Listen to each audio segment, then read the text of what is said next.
Hello, നമ്മുടെ പുതിയൊരു വീഡിയോയിലേക്ക് എല്ലാവർക്കും സ്വാഗതം. ഇന്ന് വീഡിയോ ചെയ്യാനായിട്ട് ഞാൻ മാത്രമേ ഉള്ളൂ കേട്ടോ. മിൽക്കുട്ടി കൂടെ ഇല്ല. മിൽക്കുട്ടിക്ക് ചെറിയൊരു അസുഖം വന്നിട്ടുണ്ട്. ആദ്യം തന്നെ മീക്കുട്ടനാണ് വന്നത്. മീക്കുട്ടൻ എന്ന് വെച്ച് കഴിഞ്ഞാൽ മിൽക്കുട്ടിയുടെ അനിയനാണ്. അവൻ ആദ്യം സ്കൂളിൽ നിന്നാണ് ഈ അസുഖം കൊണ്ടുവന്നത്. അതിനുശേഷം മിൽക്കുട്ടിക്ക് വീട്ടിൽ നിന്നും കിട്ടി. അവൾക്കാണ് കുറച്ച് സീരിയസ് ആയിട്ട്. അതിനുശേഷം വൈഫിന് വന്നു.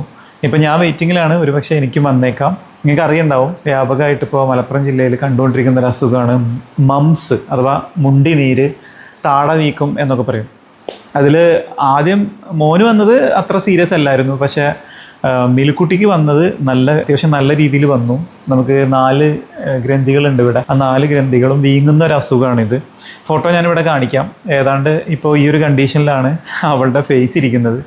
അതുകൊണ്ട് ഒരാഴ്ചത്തേക്ക് എന്തായാലും ഇപ്പോൾ കുറഞ്ഞു വരുന്നുണ്ട്.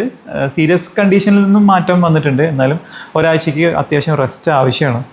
അപ്പോൾ നമുക്കിനി ഒരു 2-3 ക്ലാസ് ഞാൻ തനിച്ചായിരിക്കും ക്ലാസ് എടുക്കുക. കാരണം നമ്മുടെ ബിഗിനേഴ്സ് ചാലഞ്ചിൻ്റെ ഇത് 10ാമത്തെ ക്ലാസ്സാണ്. ബ്രേക്ക് ഇല്ലാതെ ഇത് തുടരണം. നമ്മളൊരു സീരീസ് ആയിട്ട് വരുന്ന സമയത്ത് ഇടയ്ക്കൊരു ബ്രേക്ക് വന്നു കഴിഞ്ഞാൽ നമ്മുടെ ആ ഫ്ലോ നഷ്ടപ്പെടും. അതുകൊണ്ടാണ് ഞാൻ ഇന്ന് വീഡിയോ തുടരാം എന്ന് വിചാരിച്ചു കേട്ടോ. അപ്പോൾ നമുക്ക് സമയം കളയാതെ ഇന്നത്തെ വീഡിയോയിലേക്ക് പോകാം. അപ്പോൾ ഇന്നത്തെ വീഡിയോ നമ്മൾ ഉദ്ദേശിച്ചിരിക്കുന്നത് ഈ നിമിഷത്തിൽ, അതായത് ഇപ്പോൾ നമ്മൾ ചെയ്തുകൊണ്ടിരിക്കുന്ന കാര്യങ്ങൾ എങ്ങനെയാണ് ഇംഗ്ലീഷ് പറയുക, എങ്ങനെയാണ് ചോദിക്കുക എന്നതൊക്കെയാണ് നമ്മൾ നോക്കാൻ പോകുന്നത് കേട്ടോ. നമ്മൾ കഴിഞ്ഞ ക്ലാസ്സുകളിൽ കഴിഞ്ഞു പോയൊരു കാര്യം എങ്ങനെയാണ് പറയുക, അതേപോലെ എന്നും നടക്കാറുള്ള കാര്യങ്ങൾ എങ്ങനെയാണ് പറയുക, വരാനിരിക്കുന്ന ഒരു കാര്യം എങ്ങനെയാണ് പറയുക, ഇതൊക്കെ നമ്മൾ പഠിച്ചിരുന്നു. വില്ലും ഡിഡും ഡൂവും ഡെസ്സും ഒക്കെ ചേർത്തിട്ട്. അതുപോലെ അറ്റ് പ്രസൻറ്റ്, ഈ നിമിഷം, അതായത് നമ്മളതിന് പ്രസൻറ്റ് കണ്ടിന്യൂസ് ടെൻസ് എന്നൊക്കെ പറയും. ഈ പ്രസൻറ്റ് കണ്ടിന്യൂസ് ടെൻസ് ജസ്റ്റ് നിങ്ങൾ ഓർത്തിരുന്നാൽ മതി, ഇതിൻ്റെയൊക്കെ പേരുകൾ. അപ്പോൾ വീഡിയോയിലേക്ക് കടക്കുന്നതിന് മുൻപായിട്ട് നമുക്ക് ജസ്റ്റ് ഒരു റിവിഷൻ നോക്കാം. കഴിഞ്ഞ ക്ലാസ്സുകളിൽ നമ്മൾ പറഞ്ഞ സംഭവങ്ങളൊക്കെ കേട്ടോ. Am, is, are, was, were, will be, have, has, did, do, does, ഇത്രയാണ് നമ്മൾ കഴിഞ്ഞ ക്ലാസ്സുകളിൽ പറഞ്ഞിട്ടുണ്ടായിരുന്നു. അതൊക്കെ വെച്ച് ഞാൻ ജസ്റ്റ് 1-2 ചോദ്യങ്ങൾ ഞാൻ ചോദിക്കാം. അവളൊരു സിസ്റ്റർ ആയിരുന്നോ? അവളൊരു സിസ്റ്റർ ആയിരുന്നോ? ചോദ്യമാണ്. അവൾ എന്നുള്ളത് ഏകവചനമാണ്. അപ്പോൾ എങ്ങനെയായിരിക്കും നമ്മളത് പറയാം? ആയിരുന്നോ എന്നുള്ളതിൽ തുടങ്ങണം അല്ലേ? ചോദ്യമാണല്ലോ. അപ്പോൾ അവൾ എന്നുള്ളത് ഏകവചനമാണ്. അപ്പോൾ വാസ് ഷീ അല്ലേ? ഷീ എന്നുള്ളതാണ് അവൾ. Was she A sister? അവളൊരു സിസ്റ്റർ ആയിരുന്നോ? അവനൊരു നേഴ്സായിരുന്നോ? അവനൊരു നേഴ്സായിരുന്നോ? അപ്പോൾ എങ്ങനെ ചോദിക്കാം? അവൻ എന്നുള്ളതാണ്. അപ്പോഴും സംഭവം വാസ് തന്നെ തുടങ്ങാം അല്ലേ? അപ്പോൾ എങ്ങനെയായിരിക്കും പറയാം? Was he A nurse? Was he A nurse? അവൻ നാളെ ഒരു എൻജിനീയർ ആകുമോ? ചോദ്യമാണ്. അവൻ നാളെ ഒരു എൻജിനീയർ ആകുമോ? ഭാവിയിൽ അങ്ങനെ അവൻ എൻജിനീയർ ആവാനുള്ളൊരു കപ്പാസിറ്റി ഒക്കെ അവനുണ്ടോ? അവൻ നന്നായിട്ട് പഠിക്കുന്നുണ്ടോ? അവൻ നാളെ ഒരു എൻജിനീയർ ആയിത്തീരുമോ എന്നൊക്കെ ചോദിക്കും.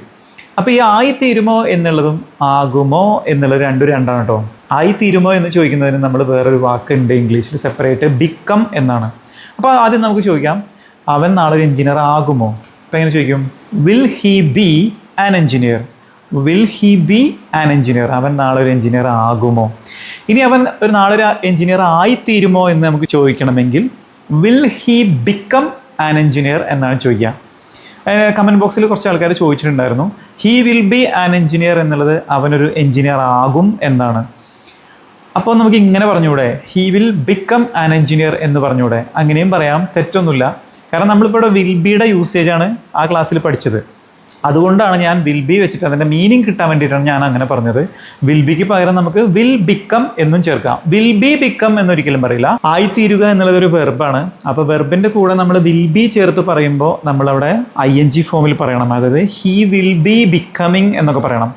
അപ്പോൾ അതിൻ്റെ മീനിങ് വേറെയാണ്, അത് നമ്മൾ പഠിച്ചിട്ടില്ല. അത് നമ്മൾ അടുത്ത ക്ലാസ്സുകളിൽ പഠിക്കാം. അപ്പോൾ ഇവിടെ he will become an engineer എന്ന് പറഞ്ഞു കഴിഞ്ഞാൽ അവൻ എൻജിനീയർ ആയിത്തീരും. He will be an engineer എന്ന് പറഞ്ഞു കഴിഞ്ഞാൽ അവൻ എൻജിനീയർ ആകും. അതാണ് വ്യത്യാസം കേട്ടോ. ഇനി നമുക്ക് ഹാവ്, ഹാസ് ഒക്കെ വെച്ചുള്ള ചോദ്യങ്ങൾ ചോദിക്കാം. നിങ്ങളുടെ കയ്യിൽ കാശുണ്ടോ? നമ്മൾ ചോദിക്കില്ലേ, എപ്പോഴും ചോദിക്കാം, നിങ്ങളുടെ കയ്യിൽ കാശുണ്ടോ? അപ്പോൾ നമ്മൾ ചോദിക്കേണ്ടത് ഒരു കാര്യം ഉണ്ടോ എന്ന് ചോദിക്കേണ്ടത് നമുക്കറിയാം, ഡു യു ഹാവ് വെച്ചിട്ടാണ് ചോദിക്കല്ലേ. അപ്പോൾ നിങ്ങളുടെ കയ്യിൽ കാശുണ്ടോ എന്ന് ചോദിക്കാൻ നമ്മൾ ഈ കൈ എന്നുള്ള സംഭവമൊന്നും നമ്മൾ അങ്ങനെ റെപ്രസെൻ്റ് ചെയ്യാറില്ല. താങ്കളുടെ അടുത്ത് കാശുണ്ടോ എന്നുള്ള ആ സംഭവം നമ്മൾ ചോദിക്കുന്നത് എങ്ങനെയാണ്? Do you have money? അത്രേ ഉള്ളൂ. നിങ്ങളുടെ കയ്യിൽ ആവശ്യത്തിന് പണം ഉണ്ടോ എന്നാണെങ്കിൽ do you have enough money എന്ന് ചോദിക്കും. ഡു യു ഹാവ് മണി അല്ലെങ്കിൽ do you have enough money? നിങ്ങളുടെ കയ്യിൽ കാശുണ്ടോ? ഇനി അവൻ്റെ കയ്യിൽ കാശുണ്ടോ എന്നാണെങ്കിൽ ഡസ് ഹി ഹാവ് മണി? അവൻ്റെ കയ്യിൽ കാശുണ്ടോ? Does he have money? അവിടെ ഡു ആയാലും ഡസ് ആയാലും സബ്ജക്റ്റ് കഴിഞ്ഞതിന് ശേഷം ഹാവ് മാത്രമേ വരുള്ളൂ. അത് നമ്മൾ പ്രത്യേകം ശ്രദ്ധിക്കണം. അതായത് ഡസ് ഹി ഹാസ് വരില്ല. ഇനി നമ്മൾ കഴിഞ്ഞു പോയൊരു കാര്യം എങ്ങനെ പറയാന്നുള്ളത് പഠിച്ചിരുന്നു അല്ലേ? അപ്പോൾ കഴിഞ്ഞു പോയൊരു ചോദ്യം ഞാൻ ചോദിക്കുകയാണ്, നിങ്ങൾ ഭക്ഷണം കഴിച്ചോ? നമ്മളെങ്ങനെ ചോദിക്കുക? നിങ്ങൾ ഭക്ഷണം കഴിച്ചോ? അപ്പോൾ നമ്മൾ ആ കഴിച്ചോ എന്നുള്ള ചോദ്യം ജസ്റ്റ് ഇപ്പോൾ ഈ നിമിഷത്തിൽ ഇപ്പം അങ്ങോട്ട് കഴിച്ച് തീർന്നിട്ടുള്ളൂ എന്നുണ്ടെങ്കിൽ നമ്മൾ അതിൻ്റെ ടോൺ ഇങ്ങനെ ആയിരിക്കില്ല. അപ്പോൾ അല്ല, നിങ്ങൾ ഭക്ഷണം കഴിച്ചിട്ടുണ്ടോ?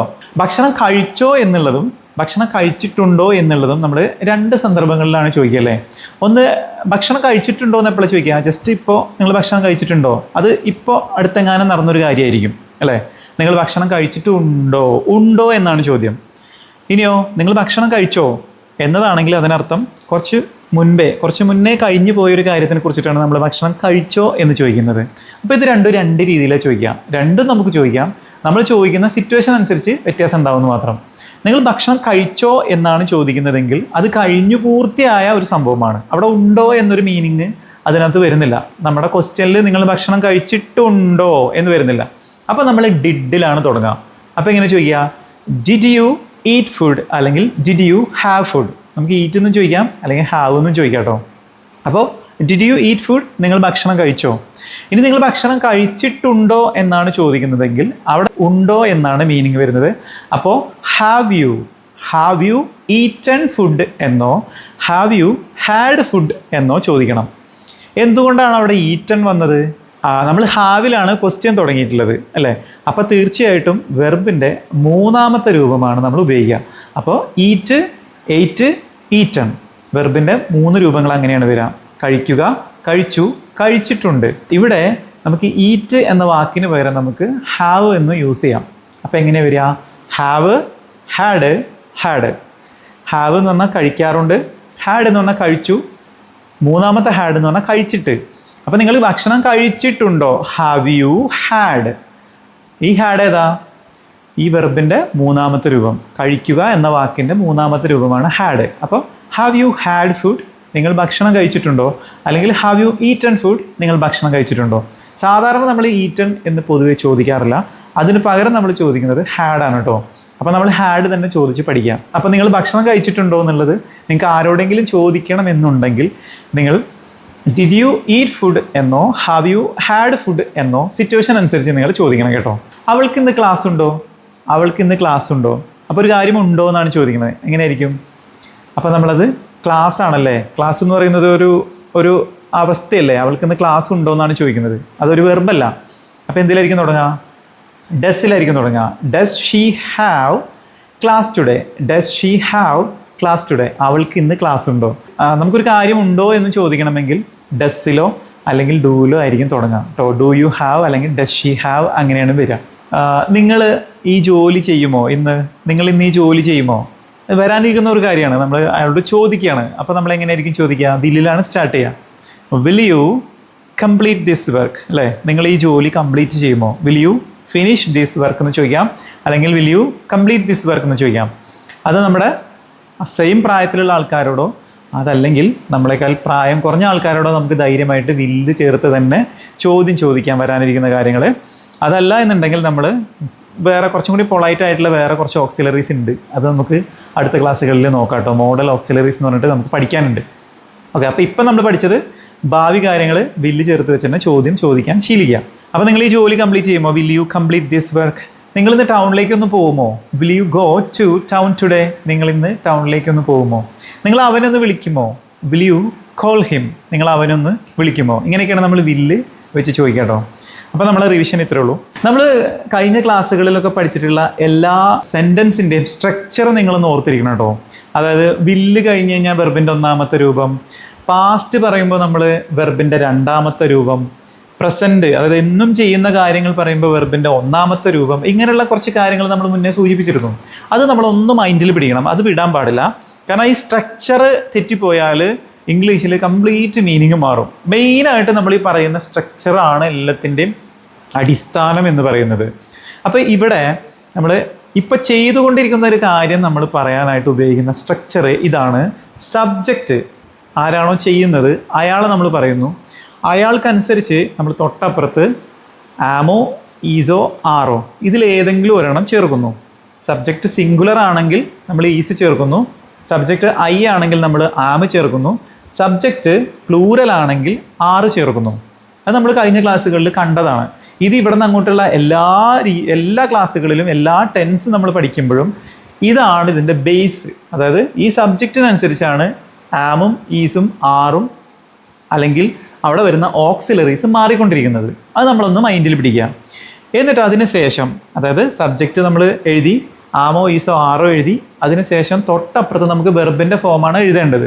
നമ്മുടെ മെയിൻ സ്ട്രക്ചർ എങ്ങനെയാണ്? Subject, verb, object. ഇതാണല്ലോ നമ്മുടെ ഇംഗ്ലീഷിൻ്റെ സ്റ്റൈൽ. ഇതാണ് സബ്ജക്റ്റ്, വെർബ്, ഒബ്ജക്റ്റ്. അതിലിപ്പോൾ നമ്മൾ സബ്ജക്റ്റ് പറഞ്ഞു, അതിൻ്റെ ഇടയ്ക്കാണ് ഓക്സിലറി വെർബ് ഉണ്ടെങ്കിൽ ഇടേണ്ടത്. അതായത് സബ്ജക്റ്റിനും വെർബിൻ്റെ ഇടയ്ക്ക് ഓക്സിലറി വെർബ് ഉണ്ടെങ്കിൽ ഓക്സിലറി വെർബ് ആദ്യം ഇടണം. അങ്ങനെയാണ്. അപ്പോൾ സബ്ജക്റ്റ് പറഞ്ഞു, ഇപ്പോൾ ഇവിടെ ഓക്സിലറി വെർബ് ആയിട്ടുള്ള ആമോ ഈസോ ആറോ നമ്മൾ ഇടണമെന്ന് പറഞ്ഞു. അതിനുശേഷം തൊട്ടപ്പുറത്ത് വെർബിൻ്റെ ING ചേർത്തിട്ടുള്ള ഫോം എഴുതുക. ഒരു വ്യത്യാസമില്ല എല്ലാ ഫോമിൻ്റെ കൂടെ. അതായത് V1 ആണ് നമ്മൾക്കറിയാം വെർബിൻ്റെ ഒന്നാമത്തെ രൂപം. ഈ വെർബിൻ്റെ ഒന്നാമത്തെ രൂപത്തിൻ്റെ കൂടെ നമ്മൾ എന്ത് ചെയ്യുക? വെറുതെ ഒരു ING ഇട്ട് കൊടുക്കുക. സംഭവം തീർന്നു. ഇത്രയേ ഉള്ളൂ. ഇതാണ് സ്ട്രക്ചർ. ഇനി എക്സാമ്പിൾസ് പറയുമ്പോൾ നിങ്ങൾക്ക് ഡീറ്റെയിൽ ആയിട്ട് മനസ്സിലാവും. നിങ്ങളൊന്നും ശ്രദ്ധിച്ചാൽ മതി. ഇനി നമുക്ക് സെൻറ്റൻസ് ഉണ്ടാക്കുന്നത് നോക്കട്ടോ. ഇപ്പോൾ ഞാൻ നിങ്ങളോട് സംസാരിച്ചു കൊണ്ടിരിക്കുകയാണ്. അതെങ്ങനെ നമ്മൾ ഇംഗ്ലീഷിൽ പറയാം? ഞാൻ സംസാരിച്ചു കൊണ്ടിരിക്കുകയാണ് നിങ്ങളോട്. ഇവിടെ ഞാനാണ് ചെയ്യുന്നത്. അപ്പോൾ നമ്മൾ ഫസ്റ്റ് I എന്നെടുത്തു. ഐയുടെ കൂടെ ചേരുന്ന ഓക്സിലറി ഏതാ? ആം അല്ലേ? അപ്പോൾ I am. ഇത്ര നമുക്ക് കിട്ടി. ഇനി സംസാരിച്ചു കൊണ്ടിരിക്കുക എന്നുള്ള പ്രവൃത്തിയാണ്. അതിപ്പോൾ ചെയ്തുകൊണ്ടിരിക്കുക, ഇപ്പോൾ തുടർന്നുകൊണ്ടിരിക്കുന്ന പ്രവൃത്തിയാണ്.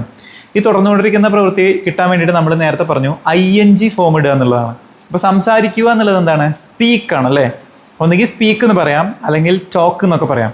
അപ്പോൾ ഞാൻ നിങ്ങളോട് ഇപ്പോൾ സംസാരിച്ചു കൊണ്ടിരിക്കുകയാണെന്ന് പറയാനായിട്ട് ഞാനിവിടെ സ്പീക്ക് എന്നുള്ള വാക്കാണ് എടുക്കുന്നത്.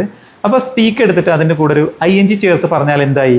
സ്പീക്കിംഗ് എന്നായി അല്ലേ? അപ്പോൾ നേരത്തെ നമുക്ക് കിട്ടിയ I am, ഞാനാണ് അല്ലേ? ഇനി സ്പീക്കിംഗ് എന്ന് പറഞ്ഞാൽ സംസാരിച്ചു കൊണ്ടിരിക്കുക. അപ്പം ഞാനാണ് സംസാരിച്ചു കൊണ്ടിരിക്കുക. ഇനി അതിൻ്റെ മീനിങ് നമ്മൾ മലയാളത്തിൽ പറയുന്നത് തിരിച്ചിട്ടാണല്ലേ? അപ്പോൾ ഞാൻ സംസാരിച്ചു കൊണ്ടിരിക്കുക ആണ്. ഞാനാണ് സംസാരിച്ചു കൊണ്ടിരിക്കുക എന്നുള്ളത് നിങ്ങൾ ഇംഗ്ലീഷിൽ ഇങ്ങനെ എഴുതും, പക്ഷെ പറയുമ്പോൾ തിരിച്ചു പറയണം. അപ്പോൾ ഞാൻ സംസാരിച്ചു കൊണ്ടിരിക്കുകയാണ്. ഞാനിപ്പോൾ നിങ്ങളോട് സംസാരിച്ചു കൊണ്ടിരിക്കുകയാണെന്നാണെങ്കിൽ I am speaking to you. നിങ്ങളോട് ആ ഓട് എന്ന് കിട്ടാൻ വേണ്ടിയിട്ട് നമ്മളവിടെ ടു എന്നാണ് ഉപയോഗിച്ചിട്ടോ. ടു എന്ന് പറയുന്ന പ്രിപ്പോസിഷനാണ് ഓട് എന്നുള്ള മീനിങ് ഇവിടെ കൊടുക്കുന്നത്. ടുവിന് ഒരുപാട് മീനിങ് ഉണ്ട്. ഇവിടെ നമ്മൾ ഓട് എന്നുള്ള മീനിങ് ഒന്ന് നമ്മൾ മൈൻഡിൽ പിടിക്കാം. അപ്പം ഞാൻ നിങ്ങളോട് സംസാരിച്ചുകൊണ്ടിരിക്കുകയാണ്. I am speaking to you. ഞാൻ നിങ്ങളോട് സംസാരിച്ചുകൊണ്ടിരിക്കുകയാണ്. ഇനി ഞാൻ എഴുതിക്കൊണ്ടിരിക്കുകയാണെന്നുള്ള എങ്ങനെ പറയാം? I am writing. ഞാൻ ഓടിക്കൊണ്ടിരിക്കുകയാണ്. I am running. ഞാൻ വായിച്ചുകൊണ്ടിരിക്കുകയാണ്. I am reading. ഇത് നമുക്ക് പറയാൻ വളരെ ഈസിയാണ്. കാരണം ഇത് ഒട്ടുമിക്ക ആളുകളും സംസാരിക്കുമ്പോൾ ഏതൊരു ഇംഗ്ലീഷ് അറിയാത്ത ഒരാളാണെങ്കിൽ പോലും ഈ I am ചേർത്തിട്ട് നമ്മൾ ഒരുപാട് കാര്യങ്ങൾ പറയാറുണ്ട് അല്ലേ? തെറ്റാണെങ്കിലും ശരിയാണെങ്കിലും ഈ ഒരു സ്ട്രക്ചർ ഇത് എപ്പോൾ പറയണം എന്നുള്ള പല ആളുകൾക്കും അറിയില്ല. പക്ഷേ ഈ ഒരു സ്ട്രക്ചർ നമുക്ക് എല്ലാവർക്കും അറിയാം. അപ്പോൾ നിങ്ങൾ മൈൻഡിലേക്ക് ആദ്യം പിടിക്കേണ്ടത് ഇത് ഈ നിമിഷത്തിൽ ഇപ്പം നടന്നുകൊണ്ടിരിക്കുന്ന കാര്യം പറയാനാണ് നമ്മൾ മെയിനായിട്ട് യൂസ് ചെയ്യുക. അപ്പോൾ ആ ഒരു രീതിയിൽ വേണം നിങ്ങളിത് പറയാനായിട്ട്. ഓക്കെ, ഇത് നമുക്ക് കുറച്ച് സെൻറ്റൻസ് പറഞ്ഞു നോക്കാം. ഓക്കെ, അവൻ ഭക്ഷണം പാകം ചെയ്തുകൊണ്ടിരിക്കുകയാണ്. ഇങ്ങനെ പറയാം. അപ്പോൾ അവനാണ്. അപ്പോൾ ഹീ ഈസ് കുക്കിംഗ്. അവൻ ഭക്ഷണം പാകം ചെയ്തുകൊണ്ടിരിക്കുകയാണ്. അവൾ വാഷ് ചെയ്തുകൊണ്ടിരിക്കുകയാണ്. അവൾ വാഷ് ചെയ്തുകൊണ്ടിരിക്കുകയാണ്. ഷീ ഈസ് വാഷിംഗ് അല്ലേ? ഇനി അവിടെ എന്താണ് വാഷ് ചെയ്യുന്നത് അതിന് ശേഷം നമ്മൾ പറയാം. അപ്പോൾ ഷീ ഈസ് വാഷിംഗ് ക്ലോത്ത്സ്. അവൾ തുണി കഴുകിക്കൊണ്ടിരിക്കുകയാണ്. അപ്പോൾ he is riding the cycle. അവൻ സൈക്കിൾ ഓടിച്ചുകൊണ്ടിരിക്കുകയാണ്. അവർ കാർ ഓടിച്ചുകൊണ്ടിരിക്കുകയാണ്. അവർ കാർ ഓടിച്ചുകൊണ്ടിരിക്കുകയാണ്. They are driving the car. They are driving the car. അവർ ആയതുകൊണ്ട് നമ്മൾ ആറാണ് പറയുക അല്ലേ? They are driving the car. ഇനിയോ നമുക്കിതൊരു വസ്തുക്കളെ കുറിച്ചിട്ടും പറയാം. വസ്തുക്കളെ കുറിച്ചിട്ട് നമ്മളെങ്ങനെ പറയാം? ഇപ്പോൾ എൻ്റെ ഫ്രണ്ടിൽ ഫാൻ തിരിഞ്ഞുകൊണ്ടിരിക്കുകയാണ്. ഞാൻ പറയും the fan is rotating. The fan is rotating. ഒരു ട്രെയിൻ പോകുന്നുണ്ടെന്ന് വിചാരിക്കാം. ഫ്രണ്ടിലൂടെ ഒരു ട്രെയിൻ ഓടിക്കൊണ്ടിരിക്കുന്നുണ്ട്. അപ്പോൾ എങ്ങനെ പറയാം? The train is running. അപ്പോൾ ഇവിടെ നിങ്ങളൊരു കാര്യം ശ്രദ്ധിച്ചോ? ഞാൻ സംസാരിച്ചു കൊണ്ടിരിക്കുകയാണ്. അവൾ പാട്ടുപാടിക്കൊണ്ടിരിക്കുകയാണ്. ഫാൻ കറങ്ങിക്കൊണ്ടിരിക്കുകയാണ്. ഇതിലൊക്കെ ആണ് ആണ് ആണ് എന്നുള്ളതാണ് അവസാനം വരുന്നത്. അപ്പോൾ നമുക്കറിയാം ആണ് എന്ന മീനിങ് കിട്ടുന്ന ഓക്സിലറി എന്ന് പറയുന്നത് ആമോ ഈസോ ആറാണ്. അപ്പോൾ തീർച്ചയായിട്ടും സബ്ജക്റ്റിന് ശേഷം ആമോ ഈസോ ആറോ ചേർക്കുന്നു. അതിനുശേഷം എന്താണോ പ്രവൃത്തി, ആ പ്രവൃത്തി നമ്മൾ ING ഫോമിൽ പറഞ്ഞു കഴിഞ്ഞാൽ കാര്യം ക്ലീൻ. അപ്പോൾ നമ്മളെ സിമ്പിൾ പ്രസൻറ്റ് കണ്ടിന്യൂസ് ടെൻസ് എന്നാണ് ഇതിന് പറയാം. Present continuous tense. ഈ പ്രസൻറ്റ് കണ്ടിന്യൂസ് ടെൻസ് എന്ന് പറഞ്ഞാൽ കണ്ടിന്യൂസ് എന്ന് പറഞ്ഞാൽ തന്നെ എന്താ, തുടർച്ച അല്ലേ, അതൊരു തുടർച്ചയാണ്, ഇപ്പം തുടർന്നുകൊണ്ടിരിക്കുന്ന ഒരു കാര്യമാണ്. അപ്പോൾ ഇപ്പോൾ തുടർന്നുകൊണ്ടിരിക്കുന്ന ഒരു കാര്യത്തിനെ കുറിച്ച് പറയാനായിട്ടാണ് നമ്മൾ ഈ ടെൻസ് യൂസ് ചെയ്യുന്നത്. ഇനി ഇതിനെ നമുക്ക് ചോദ്യമാക്കണം. ചോദ്യമാക്കണമെങ്കിൽ എന്താണ് നമ്മൾ മുന്നേ പഠിച്ചിട്ടുള്ള ട്രിക്ക്? നമ്മൾ ഓക്സിലറി വെർബ് ഏതാണോ അതിനെ കണ്ടുപിടിച്ചിട്ട് അതിനെ സബ്ജക്റ്റിൻ്റെ ഫ്രണ്ടിലേക്ക് കൊണ്ടുവന്ന് നമ്മൾ സെൻറ്റൻസ് മേക്ക് ചെയ്ത് കഴിഞ്ഞാൽ അത് ചോദ്യമായിട്ട് മാറും എന്നാണ് നമ്മൾ പഠിച്ചിട്ടുള്ളത് അല്ലേ. അത് തന്നെ നമുക്ക് ഇവിടെ ഉപയോഗിക്കാം. അപ്പോൾ എങ്ങനെയായിരിക്കും? ഇവിടെ ഓക്സിലറി വെർബ് ആയിട്ടുള്ളത് ആം ഈസ് ആറാണ്. അപ്പോൾ ആം ഈസ് ആറിൽ നമ്മൾ സെൻറ്റൻസ് സ്റ്റാർട്ട് ചെയ്ത് കഴിഞ്ഞാൽ ചോദ്യമായി. ഇപ്പം ഞാൻ നിങ്ങളുടെ വീട്ടിലോട്ട് വരികയാണ്. ഞാൻ നിങ്ങളുടെ വീട്ടിലോട്ട് വന്ന സമയത്ത് അവിടെ ഒരുപാട് ആക്ടിവിറ്റീസ് എനിക്ക് കാണാൻ പറ്റുന്നുണ്ട്. ഒരുപാട് കാര്യങ്ങൾ അറ്റ് പ്രസൻറ്റിൽ നടന്നുകൊണ്ടിരിക്കുന്ന കാര്യമാണ് അല്ലേ. അപ്പോൾ ഞാൻ ചോദിക്കുകയാണ്, എന്താ നിങ്ങളിവിടെ കുക്ക് ചെയ്തുകൊണ്ടിരിക്കുകയാണോ? അവിടെ എന്തൊക്കെ പണികൾ ചെയ്തുകൊണ്ടിരിക്കുകയാണ്. അപ്പോൾ ഞാൻ ചോദിക്കുകയാണ്, നിങ്ങൾ കുക്ക് ചെയ്തുകൊണ്ടിരിക്കുകയാണോ? അപ്പോൾ എങ്ങനെ ചോദിക്കുക? Are you cooking? Are you cooking? എൻ്റെ ആൻസർ എന്തായിരുന്നു? യു ആർ കുക്കിംഗ് അല്ലേ. നിങ്ങൾ ഭക്ഷണം പാകം ചെയ്തുകൊണ്ടിരിക്കുകയാണ്. അതിന് നമ്മൾ ചോദ്യമാക്കുകയാണ്, ആർ യു കുക്കിംഗ്? നിങ്ങൾ ഭക്ഷണം പാകം ചെയ്തുകൊണ്ടിരിക്കുകയാണോ? ഇനി കുട്ടികൾ അവിടെ കളിച്ചുകൊണ്ടിരിക്കുകയാണ്. അപ്പോൾ ഞാൻ ചോദിക്കുകയാണ്, അല്ല കുട്ടികൾ എന്താ അവിടെ കളിച്ചുകൊണ്ടിരിക്കുകയാണോ? അപ്പോൾ എങ്ങനെ ചോദിക്കുക? Are the children playing? Are the children playing അല്ലേ. ദ ചിൽഡ്രൻ ആർ പ്ലേയിങ് എന്നാണ് ആൻസർ വരിക. അതിൽ നിന്ന് ഞാൻ ആറിൽ തുടങ്ങി. Are the children playing? കുട്ടികൾ കളിച്ചുകൊണ്ടിരിക്കുകയാണോ? ഇനിയോ അവിടെ ഹസ്ബൻഡ് പേപ്പർ വായിച്ചുകൊണ്ടിരിക്കുന്നുണ്ട്. അപ്പോൾ എങ്ങനെ ചോദിക്കുക? ഹസ്ബൻഡ് എന്ന് പറയുന്ന ഒരാളാണ്. അപ്പോൾ is your husband reading news paper? Is your husband reading news paper? ഇവിടെ ഞാൻ ഈസ് യുവർ ഹസ്ബൻഡ് എന്നാണ് ചോദിച്ചത്. അവിടെ ഞാൻ ആർ യുവർ, ഇപ്പോൾ യു കേൾക്കുമ്പോൾ നമുക്ക് എല്ലാവർക്കും സംശയം വരും, അവിടെ ആറല്ലേ ചേർക്കുക? അവിടെ ആറല്ലേ ചേർക്കുക? കാരണം അവിടെ ഹസ്ബൻഡ് നിങ്ങളുടെ ഹസ്ബൻഡാണ് അല്ലേ. നിങ്ങളുടെ ഹസ്ബൻഡ് എന്ന് പറയുന്നത് ഒരാളല്ലേ. അപ്പോൾ നിങ്ങളുടെ എന്തെങ്കിലും ഒരു കാര്യത്തിനെ കുറിച്ച് ഒരാളെ കുറിച്ചിട്ടാണ് ഞാൻ പറയുന്നതെങ്കിൽ അവിടെ ഈസ് ആണ് പറയാം. അപ്പോൾ is your husband are your children? Children എന്ന് പറയുന്നത് ഒന്നിൽ കൂടുതൽ ആൾക്കാരുണ്ട്. നിങ്ങളുടേതാണെങ്കിലും അവിടെ ഒന്നിൽ കൂടുതൽ ആൾക്കാരുണ്ട്. ഇവിടെയോ ഹസ്ബൻഡാണ്. ഇവിടെ ഹസ്ബൻഡ് ഒരാളാണ്. അതുകൊണ്ടാണ് ഈസ് യുവർ ഹസ്ബൻഡും ആർ യുവർ ചിൽഡ്രനും ചോദിച്ചത്. ഇനി അവിടെ ഒരു കുട്ടിയെ കുറിച്ചിട്ടാണ് ഞാൻ ചോദിക്കുന്നതെങ്കിൽ ഈസ് യുവർ ചൈൽഡ് എന്നാണ് ഞാൻ ചോദിക്കുക അല്ലേ. ചൈൽഡ് എന്ന് പറഞ്ഞാൽ കുട്ടി, ഒരാളാണ്. അപ്പോൾ ചൈൽഡിൻ്റെ പ്ലൂരലാണ് ചിൽഡ്രൻ. ചിൽഡ്രൻസ് എന്ന് ഒരിക്കലും പറയരുത് കേട്ടോ, അത് തെറ്റാണ്. ചിൽഡ്രൻസ് എന്ന് പറഞ്ഞു കഴിഞ്ഞാൽ കുട്ടികളുടെ എന്നായി പോകും. ഓക്കെ, ചൈൽഡ് എന്ന് പറഞ്ഞാൽ കുട്ടി, ചിൽഡ്രൻ എന്ന് പറഞ്ഞാൽ കുട്ടികൾ. ഇതേപോലെ തന്നെ എപ്പോഴും തെറ്റുന്ന വേറൊരു വാക്കാണ് പീപ്പിൾ. പീപ്പിൾ എന്ന് പറഞ്ഞു കഴിഞ്ഞാൽ ജനങ്ങൾ. അത് ഒരാളാണെങ്കിൽ പേഴ്സൺ ആണ്. ഓക്കെ, പേഴ്സൺ എന്നുള്ളതിൻ്റെ പ്ലൂരലാണ് പീപ്പിൾ. അവിടെ പീപ്പിൾസ് എന്ന് പറഞ്ഞു കഴിഞ്ഞാൽ ജനങ്ങളുടെ എന്നായി പോകും. ഓക്കെ,